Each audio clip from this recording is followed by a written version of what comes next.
Hi, I'm Katrina, your Pilates teacher at Pilates. Welcome to Core Concepts. Today we will look at centering, what it is and how to do it and why it's important. So let's begin.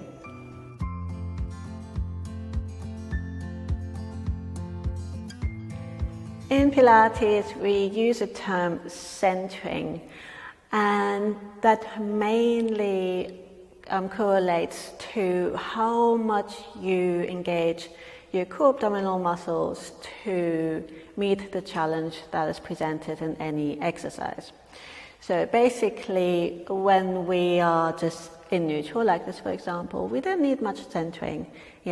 As long as we are in neutral, the body's in line and the body's quite stable here. So then in an exercise where we move the arm or the leg, or we might balance on our toes, that's where we need a bit more stability. We have to make sure that the whip-hip connection doesn't move, that our neutral spine and pelvis stay in neutral, and then we have to center a bit more. So our center, basically the navel, has to draw in a little bit more on the effort, and only as much as we need to for the challenge. So what you never want to do is just draw the navel in all the way to 100% and then relax completely to 100%.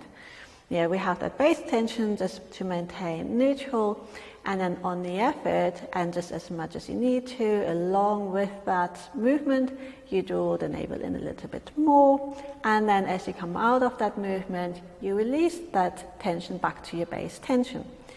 And on a practical note, I do that I've just done it in the previous video, so have a look at that as well if you want to apply this, what I'm just talking about now, to the actual exercises that we do.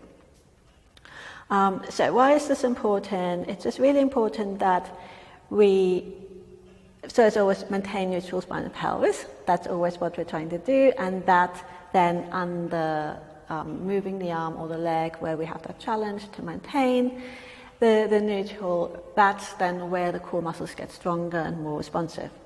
That's sort of the idea around that. And just the concept of not drawing the belly button in to 100%, just do that now. Draw your belly button in to 100%. Really squeeze the belly back, as much as you can, even a bit more than that, still a bit more. And then you notice a few things.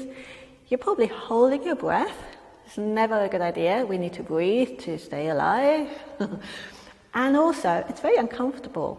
You're squeezing all your organs together, creating a lot of pressure. That's not helpful or healthy at all. So there's no need to do that, and you never want to get to that point. If you find yourself in a Pilates class or any other class for that matter where you do that, it's too difficult. That version of the exercise is too difficult at that time. So you just have to wheel it back a bit to a slightly easier option.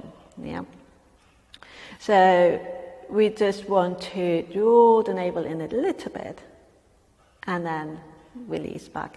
So the other extreme is to completely relax the abs in between repetitions. Again, not so helpful, and you'll notice very often that you'll lose neutral spine and pelvis anyway if you're not so aware of where that is and how that feels.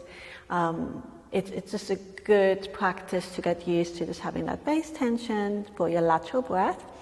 We spoke about that in the previous video, but it's not it's really just like 2% or something. It's a really teeny tiny connection that's just there.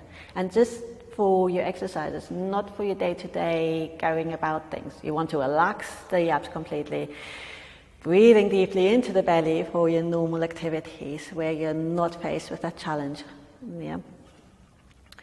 So, and I'll talk in the other exercise video where at some point you'll get to a point where you feel a drop. You feel on the effort the navel actually draws in nearly on its own. And that's just what I call the drop. It's not an official term. It's just something that I find describes it quite well. And again, that's just something that you'll get to figure out as you're getting a little bit more use to your practice and to all these little details. So centering is really just to connect the center a little bit more on the effort and a little bit less when you can. So it's not a switching on because the challenge is coming, switching off, the challenge is over. Yeah, it's not an on and off. It's really, again, that ebb and flow that comes from the breath, that goes through the movement, and it's the same with your centering. Just that slight ebb and flow of that connection. I hope that made sense, and I know that there's a lot to think about, coordinate, check in every now, and then take it one step at a time. Be patient with yourself, be kind to yourself, to let all of this sink in, and it can take a little while.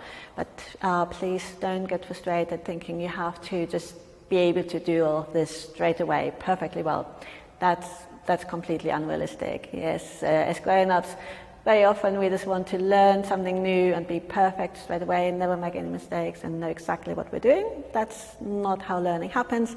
It's a bit of a curve, of really going from quite broad and then more and more details added in as we go along. Yeah. So I hope this made sense, but please, if you have any questions either about centering or any other topics, please leave them below in the comment section. Also, if you have any comments, if there's anything else you would like me to explain, please, again, just let me know in the comment section. If you found this video helpful, give it a thumbs up and share this with others who might also find this helpful information. And I'll see you in the next video.